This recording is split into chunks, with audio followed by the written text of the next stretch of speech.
Sensible tema. Muchas gracias, Andrés Vieira, por sensibilizarnos con eso. Bueno, la presidenta de Honduras, Xiomara Castro, condenó las políticas de sanciones y bloqueo de activos países soberanos durante su participación en la 78ª sesión de la Asamblea General de la ONU.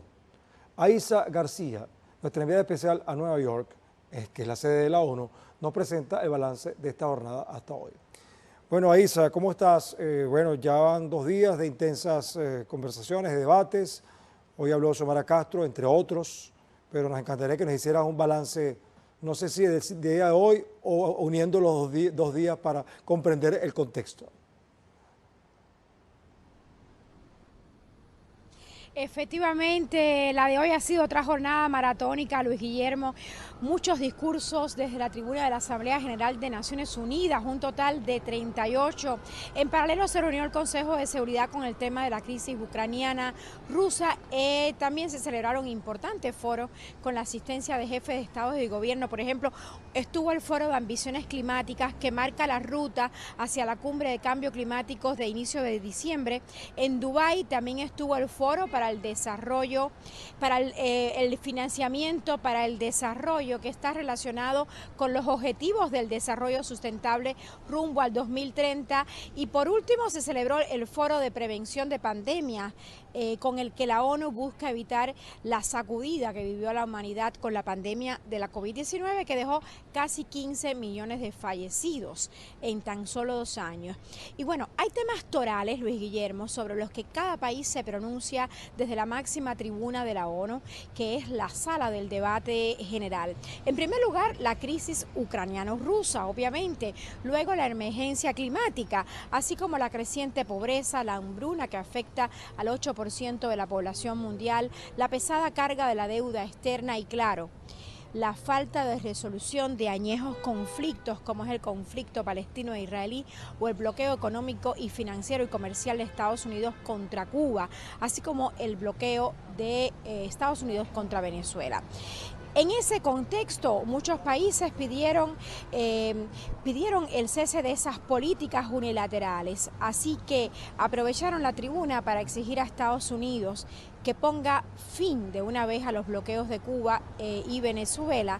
Ese fue el caso de la presidenta de Honduras, Xiomara Castro, que tú mencionabas, y también otros presidentes del Grupo 77 más China. Yo te propongo que revisemos esta historia que preparé para la teleaudiencia de Telesur el día de hoy. Veamos.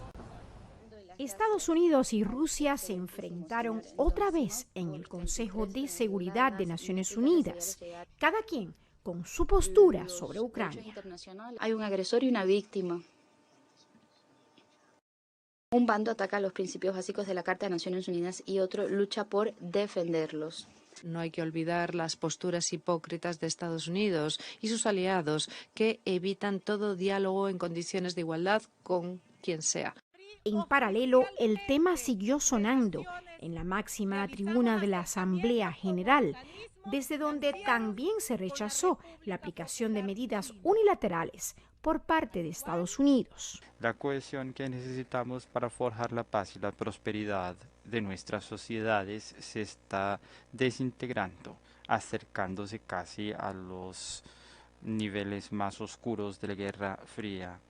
No parecemos alcanzar unos valores comunes sobre los que todos podamos convenir, ni objetivos comunes a los que aspiremos todos. La humanidad entera está obligada a encontrar una vía para alcanzar la paz.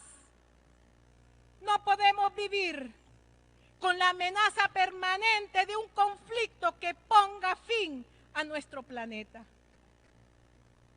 Es importante terminar con las prácticas de sanciones, piratería y confiscación de bienes de una nación contra otra. No podemos hablar de un mundo civilizado cuando vivimos expuestos a ser embargados y que nuestras reservas sean congeladas en bancos extranjeros, como le ocurre actualmente a Venezuela. Namibia solicita que Estados Unidos de América elimine a Cuba de la lista de países que patrocinan el terrorismo, pues no hay prueba de actividades que apoyen esta clasificación. Las medidas selectivas punitivas contra Zimbabue y Venezuela también se tienen que levantar, pues estas medidas son el mayor obstáculo para la aplicación de la Agenda 2030 para el Desarrollo Sostenible. En su periodo 78, la Asamblea General se centró en debatir al máximo nivel sobre ambiciones climáticas, financiamiento para el desarrollo y prevención de pandemias. Cuba ofreció colaborar. Estamos listos para desarrollar intercambios científicos y en salud con los países interesados y brindar asesoramiento para promover la colaboración internacional. También ponemos a disposición de todos nuestros protocolos epidemiológicos, clínicos y de laboratorio, los resultados de nuestras investigaciones en el desarrollo de medicamentos innovadores de próxima generación y los resultados de la investigación científica. Por su parte, México reconoció la importancia de orientar recursos internos para financiar la urgente transición hacia el desarrollo sostenible. Poniendo a las personas en el centro, el presidente Andrés Manuel López Obrador ha priorizado programas de infraestructura y programas sociales bajo el lema "Por el bien de todos, primero los pobres". Pero fueron los países en desarrollo, que abarcan el 80% de la población mundial, los que tomaron la iniciativa y llamaron a reforzar la solidaridad y la cooperación internacional. Y justamente eso no es precisamente lo que se vivió hoy en el Consejo de Seguridad, Luis Guillermo. A mí me gustaría ahondar tantito en el tema. Fíjate, acudió por primera vez el presidente ucraniano Volodymyr Zelensky, quien nuevamente vistió camisa color verde militar en lugar del tradicional saco con corbata, que es lo usual que lleven aquí los presidentes que vienen a Naciones Unidas. Ayer hizo lo mismo, pero lo más importante, Luis, es que volvió a calificar a Rusia como un país criminal, y mientras hablaba, la gran pregunta que todos se hacían ahí en el Consejo de Seguridad, y bueno, también nosotros los periodistas en la sala de prensa, era si se iban a encontrar Zelensky con el canciller ruso Sergei Lavrov, pero no, Zelensky abandonó la sala del Consejo de Seguridad en cuanto terminó de hablar. El canciller ruso apareció luego, después que Antony Blinken, el secretario de Estado de Estados Unidos, comenzara su discurso en el Consejo de Seguridad. Lavrov explicó las razones que habían llevado a su país a la operación militar contra Ucrania, después que Blinken acusara a Rusia de perpetuar crímenes de guerra y crímenes de lesa humanidad. Un zafarrancho se armó, pero bueno, siempre con estilo diplomático. Lavrov reviró a Blinken y dijo que Estados Unidos siempre olvida las veces que ha violado la Carta de Naciones Unidas y que, por cierto, Estados Unidos evita el diálogo en condiciones de igualdad.